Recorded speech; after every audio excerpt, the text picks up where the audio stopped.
বিএনপির ভারপ্রাপ্ত চেয়ারম্যান তারেক রহমানের নির্দেশে বাঁশখালীতে ড্রোন নির্মাতা মোহাম্মদ আশির উদ্দিনের সাথে সাক্ষাৎ করেছেন আমরা বিএনপি পরিবারের একটি প্রতিনিধি দল। আজ সোমবার সকালে উপজেলার পশ্চিম পুইছড়ি আশিরের নিজ বাড়িতে সৌজন্যে সাক্ষাৎ করেন তারা। এ সময় বিএনপির জ্যেষ্ঠ যুগ্ম মহাসচিব রুহুল কবির রিজভীর নেতৃত্বে আমরা বিএনপি পরিবারের সংগঠনের সদস্য সচিব কৃষিবিদ মুকসিদুল মমিন মিথুন, বিএনপির জাতীয় নির্বাহী কমিটির চট্টগ্রাম বিভাগীয় সাংগঠনিক সম্পাদক ব্যারিস্টার মীর হেলাল এবং সংগঠনের উপদেষ্টা সদস্য সচিব ও সদস্যবৃন্দর সাথে দলের স্থানীয় নেতাকর্মীরা উপস্থিত ছিলেন।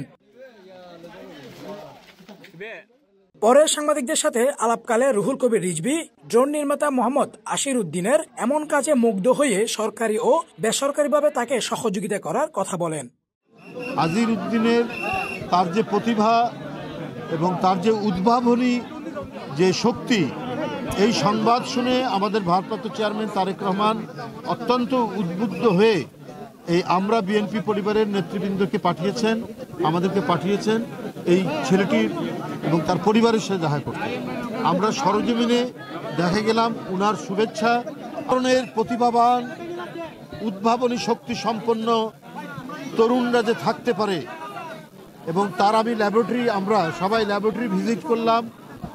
ভিজিট করে আমরা নিজেরাই এত বেশি মুগ্ধ, এত বেশি উদ্দীপ্ত যে এইরকম একটি মানে দুর্গম অঞ্চল বলবো আর কি, সেইখানের একটি ছেলে এই মানে ইউটিউব দেখে সে এই ড্রোনের মতো একটি আজকের গোটা কি বলে যে একটা আবিষ্কার, সেই আবিষ্কারটা তার টাকা নাই, নিম্ন মধ্যবিত্ত পরিবারের ছেলে, নিজের ছাত্র, সে তার একটা ছোট্ট রুমের মধ্যে এইটা করেছে।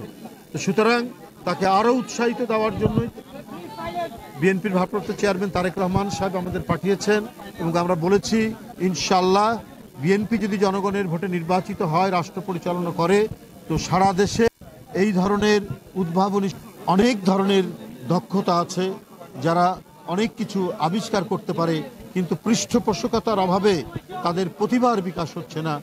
সেটি রাষ্ট্র তখন বৃহত্তম উদ্যোগ, এটি একটি দল দিয়ে তো করা সম্ভব না, এটা রাষ্ট্রের সহযোগিতা লাগবে। তো সে কথাটাও আমরা জানিয়ে গেলাম যে আশির উদ্দিনের মতো এই